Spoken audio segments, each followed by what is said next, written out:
Human Rights Council, au Conseil des droits de l'homme, et on a travaillé sur la question des réfugiés, et spécifiquement dans la délégation qui a travaillé sur toutes les questions de droits de l'homme au Liban, délégation d'ONG.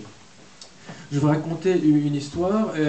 Dans notre organisation, nous avons un centre de jeunesse, et le concierge du centre de jeunesse est venu me dire il y a un mois, il m'a dit « Wissam, mon fils est arrivé en Grèce ».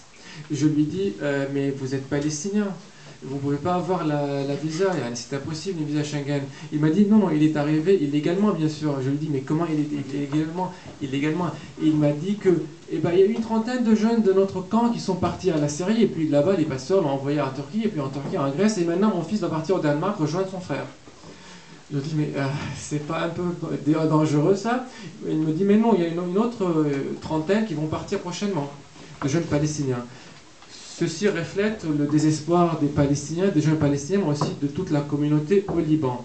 Pourquoi ce désespoir? Je voulais parler un peu des aspects juridiques, mais avant d'arriver aux aspects juridiques, il faut bien comprendre comment on est arrivé à la violation des droits des Palestiniens et à ce désespoir. Le Liban, c'est un pays multicommunautaire.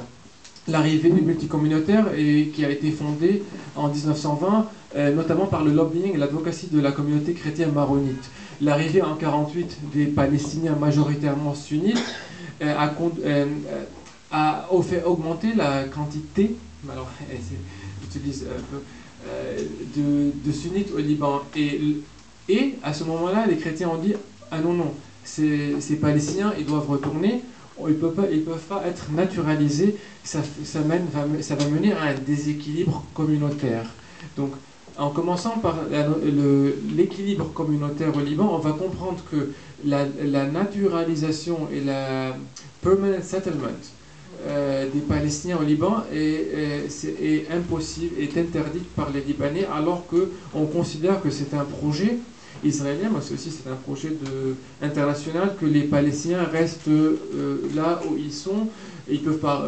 retourner, et il n'y a aucun pays qui va accepter les 300 à 400 000 Palestiniens au Liban.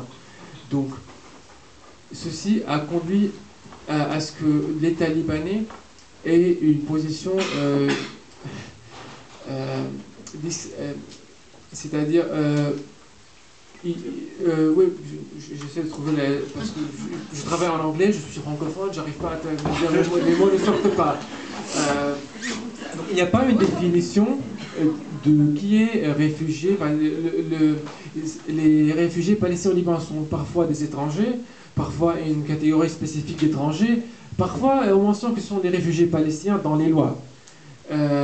La position officielle est donc ce qui a conduit depuis très longtemps à ce que, notamment, ces problèmes que je vous dis maintenant, c'est notamment après 90, après la fin de la guerre civile au Liban, que quand on a un État, alors on a un État de droit, libanais, soi-disant, alors on a les problèmes de droits de l'homme, de violation de droits de l'homme, parce que dans la guerre, tout le monde pouvait faire tout le monde. Donc c'est à ce moment-là qu'on a le problème du droit au travail, par exemple, des réfugiés palestiniens.